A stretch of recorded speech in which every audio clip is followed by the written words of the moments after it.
It's really, really a pleasure for me to be able to have this chance alone with you to talk to you about your life and your thinking around ethnobiology. For myself and for many of us, you're just a huge inspiration. I'm a huge fan, and many of us are. Oh my goodness, thank you. Yeah, so this is really exciting. So I have no planned script. I just really want to make it a conversation to talk about how you got into ethnobiology, where you see that starting point, whatever point in your life got you down this path to sitting here today. And maybe later on we can touch on some of the things about, you know, kind of your ideas about ethnobiology and where you think ethnobiology is going. And one thing, so we're hoping in this interview that there will be a lot of up-and-coming ethnobiologists listening to this. And for many of us in ethnobiology, we believe that ethnobiology is the way forward. And I think increasingly there's a lot of younger folks who believe that as well. So they're going to be listening, so any words of wisdom that you want to share would be great. So we'll just start chronologically, because we're historians, we can do that. Well, I'll go back to the very beginning. The very beginning is a great place to start. Well, I grew up in West Tennessee, in a town called Jackson, Tennessee. And I guess my sort of first real feeling or sense of a relationship of humans to the biological things in their environment came when I was about 10 years old. My grandfather was a individual who spent a lot of time out in the woods, and I never knew exactly what he was doing out there until one day he decided to take me out and explain it to me. It turns out that what he did is he bought timber for a company up in Canada that made barrels for whiskey, the Seagram company. And he would go out into stands of timber and identify trees that were appropriate for these barrels. And then the workers would come and cut them down and haul them out. They were, what were they? What kind of wood? It was white oak. White oak, yeah. White oak. And so I went out with him, and we walked around the forest, and he had a hatchet, and he would identify the trees, making a mark on them for the ones to be cut down. And I asked him, I said, "Granddaddy, what's this tree over here?" And he said, "Well, I don't know." And I'd say, "What's this tree over here?" "Well, I don't know." And I said, "But you're identifying trees." He said, "Well, I only know one tree." And it worked for him. It worked for him. But it piqued my interest. What were all those other trees? And why did he not know what they were called and what was going on here? Well, in any event... Can I interrupt? Is he from there? He was originally from Indiana. And he was the only one in my family who was from Indiana. The rest of us were all good old Southerners. So he learned, he was new to the area, relatively new, and so learned that one tree because that was really all he needed to know. That's all he needed to know. Okay, That's so right. sorry, go on. I went to school in New Orleans at Tulane University and did an undergraduate degree in anthropology. I spent a junior year abroad in England, where I studied British social anthropology. And I came back and graduated and decided to stay on at Tulane because I had not really taken any of the courses there in anthropology. Basically, most of my anthropology training was in England, undergraduate, and I stayed on there, and I ran into some interesting ideas that really piqued my focus, or led me to focus narrowly on something that really interests me, which was at that time called cognitive anthropology. Yeah. And cognitive anthropology focused on the vocabularies of language as a guide to what is of interest to people. And one of the major emphasis of cognitive anthropology was kinship semantics, or analysis of kinship terms and their interrelationship and so on. And that really drew me in. And I decided to do a fieldwork project for my PhD in cognitive anthropology, which took me to northern Mexico and a group of people known as the Huastec. Huastec is a language of the Mayan family of languages. My idea was to do basically the cognitive anthropology of these people, focusing on such things as kinship terminology, basic color terms, terms for diseases, and terms for medicines, and terms for diagnoses, and among this was terms for plants and animals as well. Okay. Wow. Okay. How? What year are we talking about that you were at Tulane that you started getting interested in anthropology? Well, the very first course I took at college was an anthropology course in 1962. Why'd you take it? By chance? No, not really by chance. I had a cousin who had a boyfriend who was interested in Neanderthals. And I was just out of high school in Jackson, Tennessee, where Neanderthals was something that you wouldn't mention. And I said, Neanderthals, yeah, that really sounds interesting. Now, where can I find out about Neanderthals? Then I found out it was anthropology. So that is basically why I took that course. So that's what I was trying to understand that, because coming from Tennessee and having a different worldview, maybe, like was there any kind of disconnect with what you're learning in anthropology, and Neanderthals wasn't part of the dinner conversation at home? Well, no, I mean, when we were in high school in Western Tennessee, we had English, we had math, we had history, we did not have anthropology. And history was starting with European? Well, world history, of course we had Tennessee state history, European history, and so on. Native peoples, like for me, native peoples weren't really Native factored at all. peoples were not discussed. Yeah. My only personal sort of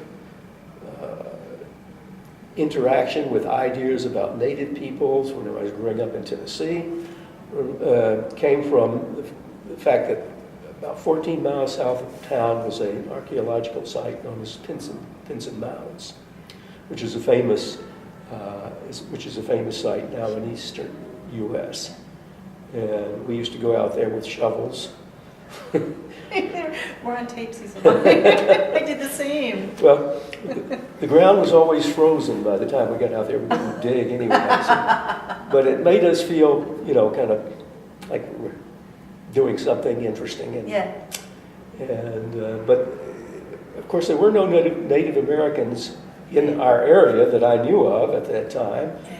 Yeah. So there was really a disconnect between my experience growing up in Tennessee and Native American peoples. Yeah. And so when I took that anthropology course,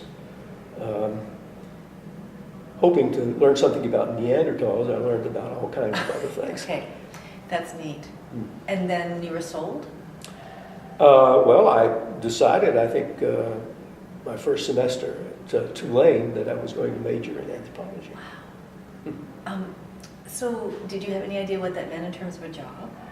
Did you know enough to even ask the question? I didn't care about that. Yeah. That was a good thing. It was not something that even entered my head. Yeah, that's right. And I guess my father was a physician, and his father before him was a physician.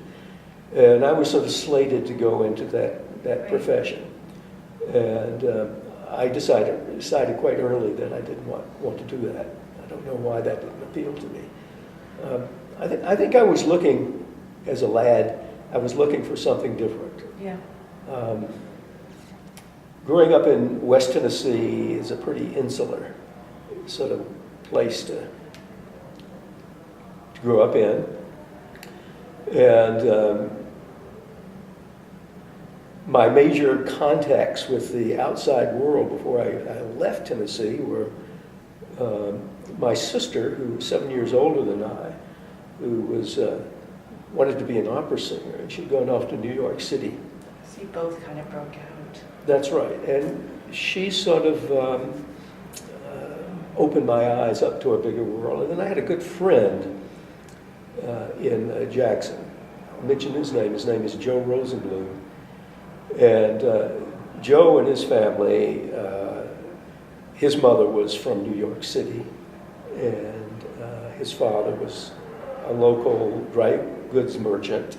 But they had a perspective on the world that were different from what most of the people in Jackson, Tennessee had. And they opened my eyes too. And so those were two important sources of being enlightened in a small little place like Jackson, Tennessee. And that made me want to do something other than what was going on in that little environment. And anthropology I saw as kind of something different that Broader. would take me out. Yeah. So just a little more about just trying to, because when I think of you, the Cecil that I know is expansive in your heart and your mind. That's how I think of you. You're a scholar. You're really you're interested in everybody around you and the story that they have to tell. And it's really pretty different, I think, than the story you're painting about. It sounds like a good upbringing, but like you said, an insular one, which is, not expansive. So you actually chose anthropology, and then you're about to tell us about the ethnobiology, which is the ultimate starting point to expand from. So it's just really neat how it unfolded, and that you knew so early on, and that you weren't worried about whether or not you're going to get a job, because we hear this all the time, right? You hear that from your students from get-go. I really want to be at X. Well, times were different back then, especially if you came from a professional family, as I did. That's just something that you didn't worry about in those days. If you went off to college... That was a stand. You knew you were going to college. Absolutely. Yeah. I knew before I ever got into college that I was going to get a PhD in something. Oh, really? Yeah, I always knew that. Oh, That I okay, would so that's probably interesting. go into the academic area in some way, or certainly into some sort of profession. And I didn't even know there was such a thing as those three initials. That was totally not part of. Oh, really? Yeah, no. So Yeah. that's interesting, actually. So maybe your life wasn't as insular as you think. I mean, because you had medical folks in your family, doesn't mean that you would actually know about the PhD world. that's right. So that's pretty neat. Well, I knew about that through my sister and Yeah. Okay. Yes. my friends, the Rosenblums. Okay. So back, you went through your 4 years Mhm. at Tulane, got a degree in anthropology. At that point, you loved this field, but at that point, had you discovered cognitive anthropology? When that was in the sequence? That was in, really, cognitive anthropology came in graduate school. Yeah, okay. And so I stayed on at Tulane Oh, okay. for the PhD program, the doctoral program, because, as I said before, I'd done most of my undergraduate training in anthropology in Britain.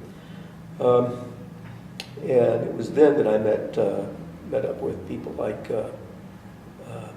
Steve Tyler, who was one of the young Turks of the cognitive anthropology movement at that time. That must have been around 1966.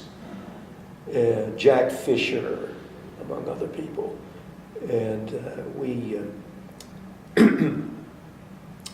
that was pretty exciting because that was even kind of off the course for anthropology Yeah, at for that sure, time. for sure. So again, I guess the pattern, I was always seeking something different to And take me pushing away at from those the edges. norm. Yeah.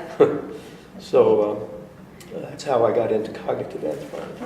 When you started Tulane for your PhD, you didn't need to have a supervisor and a program of study when you started. You just in those days, because today we take undergraduate students Mhm. for a very specific project often. But no, you just. Not really, no. I think that's was better. not- yeah. In some ways, it's better. Mhm. So you could explore like while you were there, and just discovered this thing that you loved. Right. Well, actually, I didn't even take the graduate record exams. I slipped in somehow. I may have failed the graduate record exams and not be here today. So I doubt it. who knows? But yeah, I guess that is different. Yeah. Yeah, I think that, so what I think, personally what I see in programs today is that as starts at the undergraduate level, we're limiting the chance for exploration. And because people are going to declare their majors early, when you get into PhD, you choose your supervisor, you choose your project. It's much more of a linear path. But everything that you've told us thus far is about, right, is about exploration, which I think is a fundamental part of scholarship. Yeah, which is exactly what I do to this day, Exactly. is that there are all kinds of, if I see an interesting corridor that I could go down that may not necessarily tie in directly to what I have been doing, I'll do that. And I've always done that. And it's taken me to some interesting places.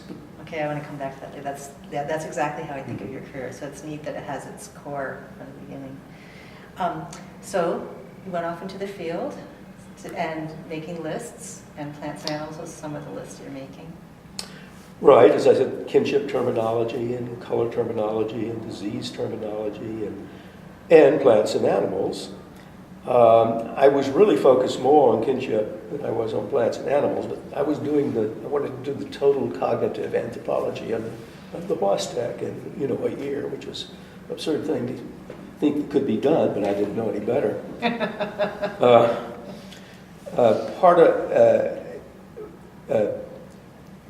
I did not speak WASTEC. My Spanish was pretty bad, as a matter of fact, as well. But there were techniques that were developed in cognitive anthropology for people to go to the field who had no linguistic background in a particular language, and there was the techniques involved something called substitution frames, where you would learn a basic sentence in a language. For an example, in WASTEC, I learned the sentence "Honto nimbi kiesik angonal," and what that sentence meant was, what are all the names of the animals that you know? Oh my gosh. And Free listing. the word for animal in that sentence was gonal, and I could substitute something else for that in that particular slot in that sentence. For example, I could say "Honto nimbi kiesik an chahol." What are all the names of all the plants that you know? And then we would, our consultants would supply us with names for all the plants or all the animals, and then we could substitute more specific words in the sentence, like what are all the names of all the trees that you know? And then what are all the names of all of the oaks that you know? Okay, hold on. Do you remember the first time you arrived in the field? Like you tell us the interview part, but how did you meet people? Did you find translators? How did you record the data?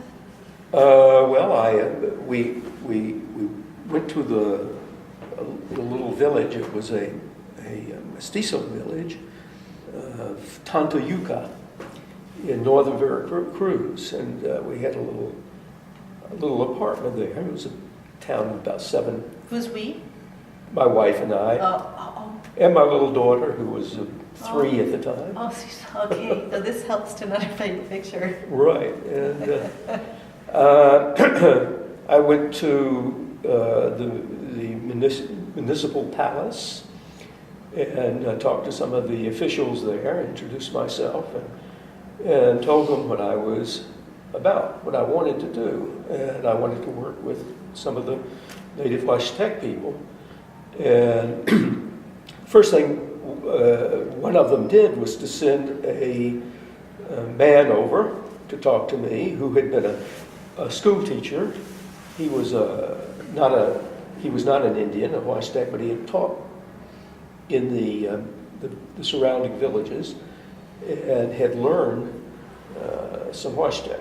And they thought that he would make a good consultant for me. And of course he wouldn't, because he was not a native speaker of the Interesting that language. they put forward somebody Of their own. Yeah. The attitude towards this language, WASTEC, of the Latino people, the mestizo people in Tantoyuca, was that this was sort of a deteriorated version of Spanish, which of course it wasn't. So there was this pejorative understanding of the language. Right. So they didn't really want to put me with the Indians themselves because that's not a good thing to do. But somehow I managed, I think it was through the owner of a grocery store that I was talking to, and he said, I know just the person for you. His name is Martinez Guadalupe. Martin Hernandez Guadalupe. And Martin became my chief consultant. And it turned out that Martin was a leader among the Huastec people. He was known as the Oklek Danik, or the head Huastec. And so I worked with him for about a part of 9 or 10 months. And he, of course, gave me access to other consultants as well. And that was a wonderful experience. So being the leader, does that mean that he necessarily in that position knew a lot about the culture of his people, or why was he chosen in that position, or how did he come to? Well, he was an extremely knowledgeable individual. He was educated, not college educated, but he probably had gone through 6th grade or something like that, which was pretty advanced for most of these people. And he read. He was literate. He was fully fluent in his native language and in Spanish and also in Nahuatl. So he was trilingual, and he was the one that everyone came to for advice. And he knew a lot about the medicinal plants, and that was a big component. I mean, if you know a lot about medicine, you're going to be sought out by your people, and you're going to be regarded with great respect. So it turns out that Martin became a very famous consultant, because there were a number of ethnobiologists and anthropologists and linguists after me, and actually some before, who had hooked up with Martin as a consultant. One good example is, I don't know if you know of Janice Alcorn, who's a member of our society, and Janice worked down there, and she worked with Martin as well. That was after me. And she was a biologist, is a biologist, and was trained as one. I was not. I want to come around to that. How is it that you know? So you worked with him for about 10 months, and do you remember the interviewing process? Did it come easy to you? Do you remember the beginning? It did not come easy to me because the substitution frame technique that the cognitive anthropologist had invented for people like me had all kinds of limitations. As? You really needed to speak the language, and you really needed to understand what was going on to get a complete picture. Yeah. And my Spanish wasn't particularly good either. So I spent a lot of time just learning Spanish, struggling to communicate with Martin at first. And, fieldwork is a very, very tiring thing to do. And even in our own language. Even in our own language. And then putting out in a different language, different culture, exhausting, right? It's very exhausting. And I find myself at the end of the day, after my sessions with Martin, being exhausting. And then I had to take my notes and write them up in a form that I could understand them later. And that meant sitting there copying out information into a log into late at night. So it was, I learned, as a matter of fact, then that field work was really not for me. I don't think I had, I was really talented in that particular area. Because you were there a long time too. If you weren't embracing it, you were there. You said 10 months. Did you say that? 10 months. Yeah. Yeah, that's a long field stint. Mm-hmm. But that was going to be all the data for your dissertation, hey? Yes. Yeah. And You want to get to the point about ethnobiology? No, I'm happy for this exploration. This is all about ethnobiology. So you came back from the field, and you had this body of data. Mhm. Then what did you do with it? Well, I tried to put it in some sort of reasonable order as much as I possibly could. But I was strongly influenced at that point in my life by the philosopher Ludwig Wittgenstein. And I really read his philosophy and the philosophy of others that he was interacting at that time, the early 20th century. And I came to be convinced that the later Wittgenstein, as opposed to the early Wittgenstein, they were two different people. I mean, intellectually, one body, two different minds, had something to contribute to anthropology, to linguistics, to ethnobiology. And I tried to... Which wasn't a discipline yet.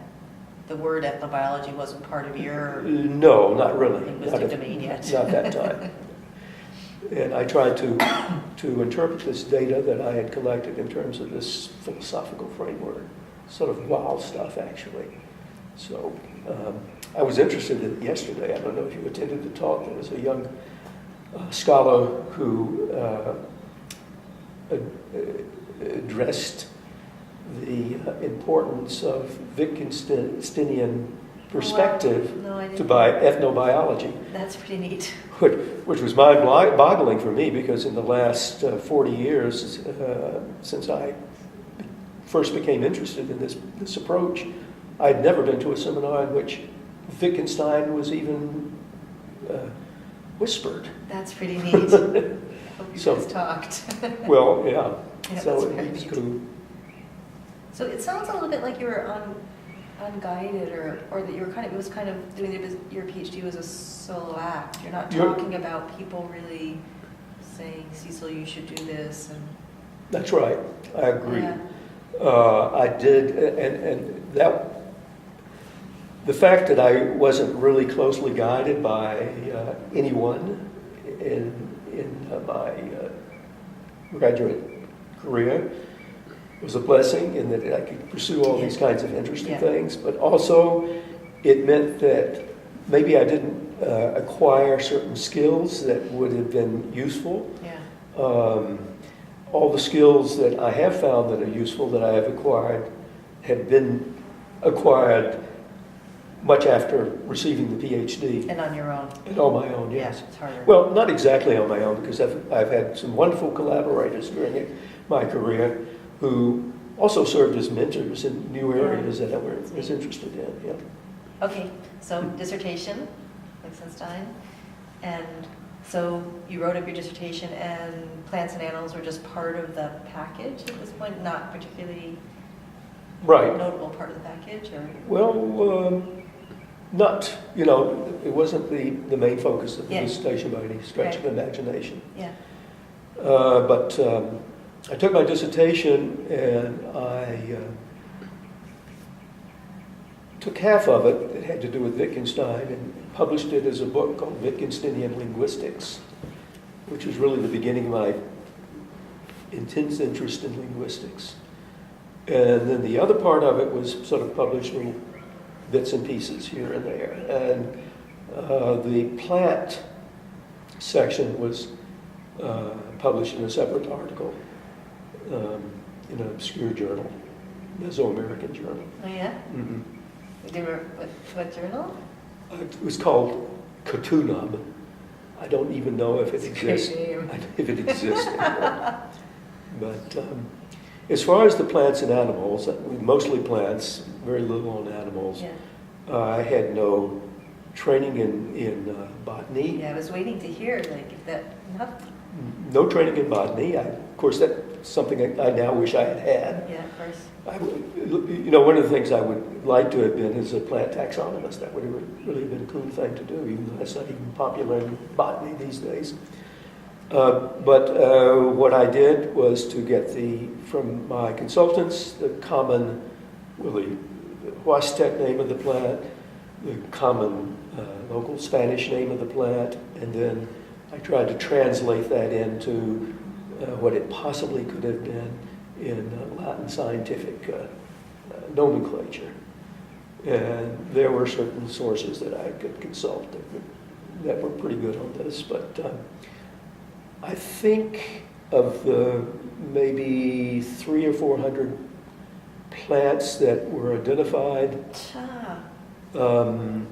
maybe I successfully identified them to Latin scientific species at about 25%. Wasn't very good, but still. But that's still, in terms of absolute numbers, a lot. Mm-hmm. Oh yes, well, that was one of the things that shocked me about the plant and animal domain, was how rich it was. You didn't really, you didn't go in there expecting that, not seeking that anyway. I went in there with no expectations about anything. Oh, Cecil, that is so neat. And the particularly interesting thing about the plants was I collected this material and found the nomenclatural relationships of the terms, how they were connected with one another in terms of kind of relationships, and in terms of exactly what were the nature of the words that were used to name these plants. And I returned to the States and started writing this up, and I became familiar with the work of Brent Berlin. And I was reading one of his papers, and I couldn't believe it. I said, how did he know what I was going to find in the field? Oh, that's so neat. What year is this? Where are we now? It must have been around 1970 or 71. Yeah. And that was really the one thing that turned me towards what is now ethnobiology, was this commonality between what I'd found in the field and what Brent had found in the field and what other people had found in the field, in terms of the structural, the structure of folk botanical taxonomies and the nomenclature, the similarities across the languages. And you didn't know Brent? Or anything? No, I did not know Brent at that time. Of course, my main advisor at Tulane, Steve Tyler, knew Brent, and Steve directed me to his work at that time.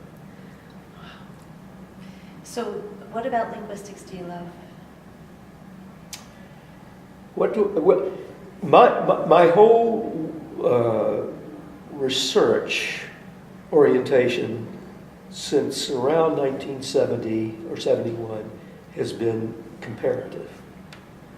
Comparing different languages for their folk botanical taxonomies, looking for similarities and differences.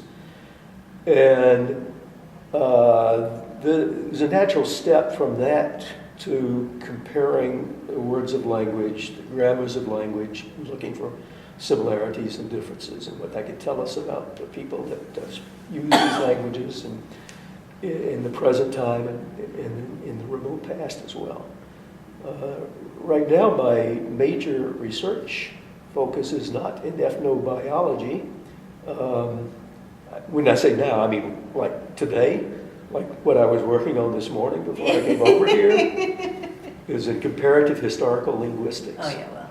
So I love that. Yeah, me too. I love that, and that was something that I discovered when I was an undergraduate at Tulane. My roommate came home one day and told me all about Latin and how Spanish and Romance and French and Romanian were all descended from this single language, and how you could actually use this paradigm to talk about unrecorded languages other than European ones, and how you could reconstruct languages of the past by looking at related languages of the present. And that just absolutely sucked me in. And I probably should have pursued that angle then, and I wouldn't have had to worry about learning it some 25 years later. So you said you wished that it would have been maybe easier if you'd taken some botany courses, yeah? Just because... Well, I think if I had taken some courses that were focused on the botany of Mexico, Yeah, that would have helped a in great terms of deal. the identifications Yeah, after. in terms of the identifications. Were there courses that either you did take that were actually really instrumental in helping you, or that you wish you had taken? I have a whole list of I wish I had taken. Well, I would have liked to take, botanical taxonomy course. I would have liked to have taken a course in historical linguistics. Was there a class in historical linguistics? At Tulane, I don't think there was. Yeah, because No. it went, yeah, it's not that common to start. It's not that. It wasn't that common then, and Yeah. it's not that common No. now. Yeah. Otherwise, have been pretty happy with what Yeah, that's neat. It turns out that I've really only had one course in linguistics as a student. Are you kidding? Just one course in linguistics. Linguistics for me was self-taught. Just like what I know about botanical taxonomy is self-taught. Transcribing and orthography? Self-taught. Ouch. Nancy too. Yeah. She regrets that. Yeah.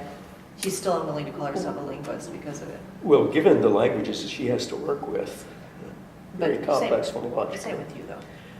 Yeah, and So what role did anthropology play, or does it play in your thinking and your career development? anthropology is, for an example, my interest in historical linguistics. Linguists who are historical linguistics are interested in details of the phonological history of languages, working out sound correspondences, coming up with cognate sets, which is something I do and am very much interested in. Yeah.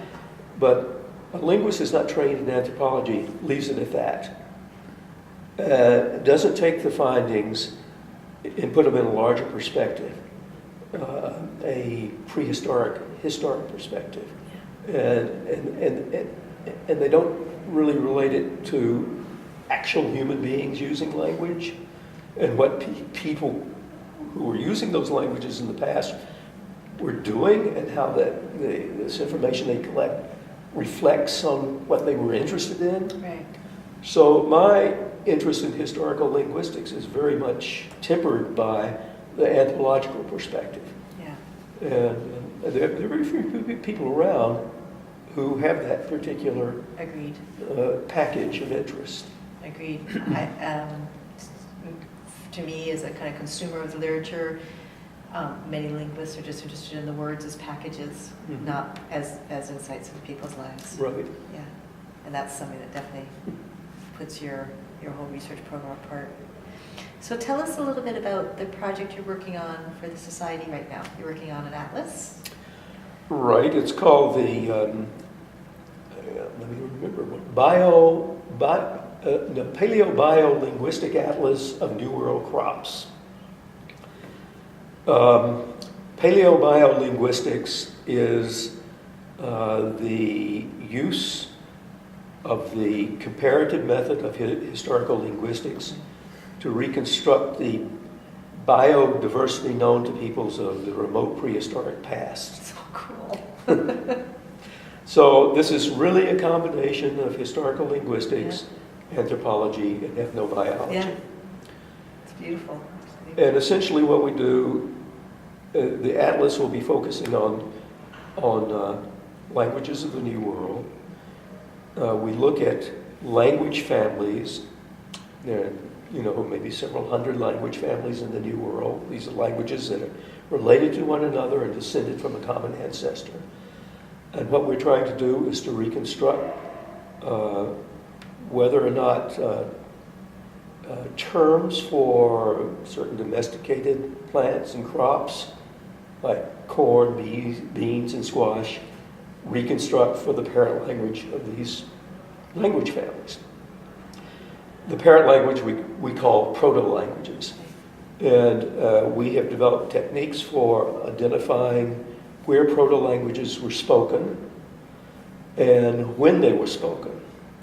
For example, one group that I'm particularly interested in are Mayan languages of Mesoamerica. There are about 31 modern Mayan languages. And Proto-Mayan, the parent language, the ancestral language of these 31 languages, was spoken about 2,400 years ago in a part of Mesoamerica that we are able to locate on the map. So we're able to locate these proto-languages in time and space, and also to say whether or not they had a term for maize, or for beans, or for peach palm, or for one of 32 to 40 different plants. And there will be maps in the atlas for all of the Americas showing all of the location of all of the proto-languages, with indication of how old the proto-languages are and whether or not they had these plants. So you'll be able to turn the pages of the atlas and to different chapters, a chapter on maize, or a chapter on beans, or a chapter on peach palm, and see the distribution in prehistoric times of these plants in terms of the interest of these people. So, and then you'll be able to take that and you'll be able to compare all these materials to see where there are areas in the New World where there was a concentration of certain crops. So computers have totally entered your world. Absolutely. In a way that wasn't happening in 1970. No. Yeah. Are you looking to collaborators to help with a lot of that? The kinds of projects that I do cannot be done without lots of collaborators and lots of specialists in different areas.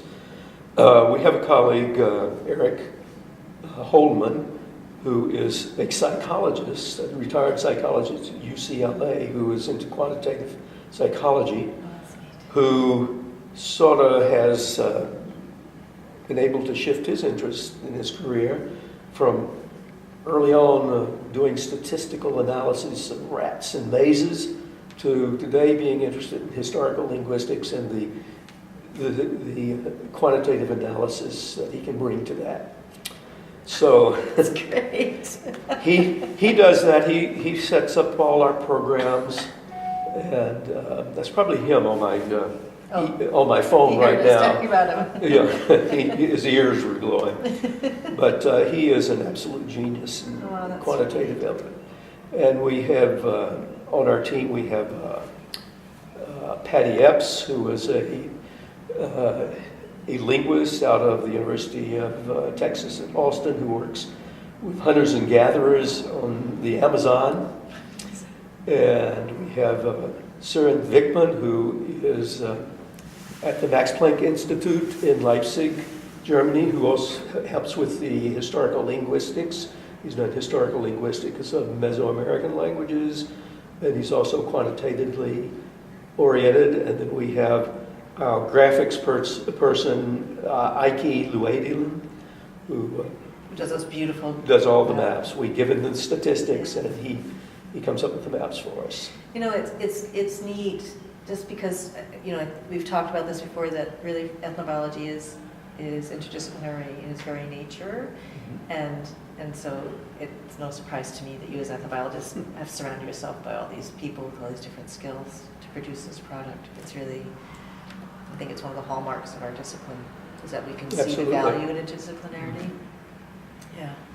So just tell me a little bit about this society and the role, if any, it's played in your life, in your scholarship, in your career. It's been extremely important.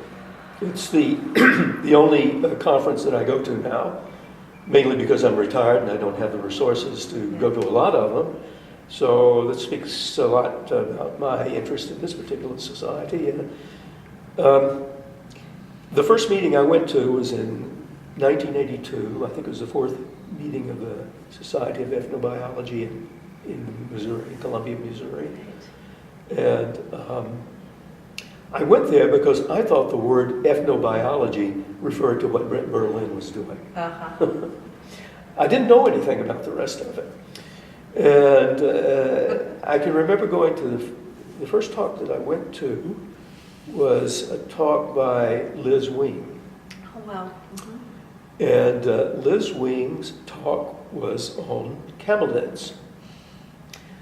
First of all, I didn't know what a camelid was. I didn't know who Liz Wing was, and I didn't know what ethnobiology was, but I was absolutely taken in by what Liz had to say. And I said, this is really interesting. Oh, that's so neat. And then I started going to some of the other papers and learning about this. And I said, well, obviously I can't devote my life to studying camelids or any of these other things, but it sure is wonderful to have the opportunity to go and listen to these things and learn about them. Because they're all things that impinged in one way or another on, if not directly, on what I was interested in. Yeah, that's neat. And so that set my interest off in ethnobiology as the big umbrella subdiscipline, and which I have to this day. And I find that every year that I come to the meetings, it's a renewing experience for me intellectually. The year passes and moves along, and by a month before the ethnobiology conference, I'm getting tired of everything that I'm doing, and I'm only talking to people over email and not actually interacting, and like as we are doing now, which is so important. And I find it renews me. I leave and I'm able to go out with renewed vigor and energy and get on with my projects. Sometimes when I come, I'll find something so particularly interesting, and I'll put away my old projects and take up something new for a while. So it's wonderful. And thus, that's been the path for your career from the get-go. Exactly. Right. Lovely. And just want to end with, if you want to have any ideas about where you think ethnobiology is going, should go, any kind of areas that you think our students should be looking at? I think that I would be very presumptuous to say that ethnobiology should go in this direction or should go in that direction, given my own personal experience. I think what is wonderful about it is it opens the opportunity for people to go any direction they want to. Yeah. And I think that that's one of the weaknesses of the focused nature of research in areas like anthropology and ethnobiology, is that it tends to constrain people. And anthropology and ethnobiology are much more open than a lot of other fields. So, no, I wouldn't.